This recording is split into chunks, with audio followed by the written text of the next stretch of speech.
ঈশ্বর। কারণ দেশকে তো আমরাই যুদ্ধ করে বাঁচিয়েছি। অনেক মারা বাবারা আসেনি, কিন্তু আমরা এসেছি। আমরা আমাদের জীবন যতটুকু আছে জীবন দিয়ে যুদ্ধ করেছি, না হলে তো আজকে এই দেশটা বাঁচত না।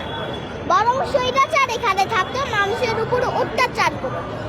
এটা কি করা উচিত? আগে জানো মানুষের কিডনি ওরা বের করতো, তারপরে বিক্রি করতে। এটা কি কোনো ভালো কাজ হলো? এই জন্য এখন আমরা বের করেছি, এবং এটা বের করার ফলে আমাদের উপরেই প্রভাব পড়ছে। এখন আমাদেরকে উচিত মানুষকে সাহায্য করা উচিত, টাকা দিতে, এবং আবার পুরানো সব ড্রেস দিতে এসেছি। তোমার সব দিতে আসছো? সব দিয়ে দিয়েছো তুমি? না, এখনো পর্যন্ত দিইনি। তোমার কি টিফিনের টাকা দিছো? হ্যাঁ, তোমার টিফিনের টাকা দিছো? আমার টাকা আছে, সেই টাকাগুলো আমি দিব।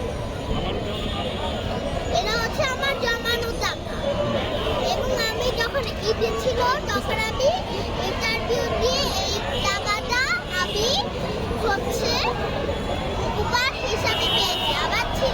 আমার ইচ্ছা ছিল এটা দিয়ে একটা বিজনেস করবো, এই জন্য আমি জমিয়ে রেখেছি। পরে যখন শুনি মানুষরা পুড়ে পড়ছে, পানিতে ডুবে পড়ছে, পানির সাথে যুদ্ধ করছে, এই জন্য আমরা খাবার দিচ্ছি, জামা দিচ্ছি, টাকা দিচ্ছি এবং খেলনা দিচ্ছি। তোমার নাম কি আম্মু? নিহা, তুমি কোন ক্লাসে পড়ো?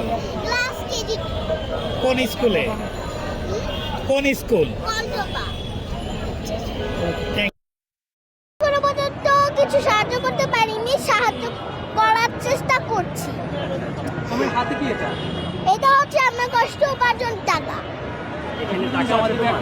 হ্যাঁ, এটা আমি কথা বলে পেয়েছি। যেরকম এখন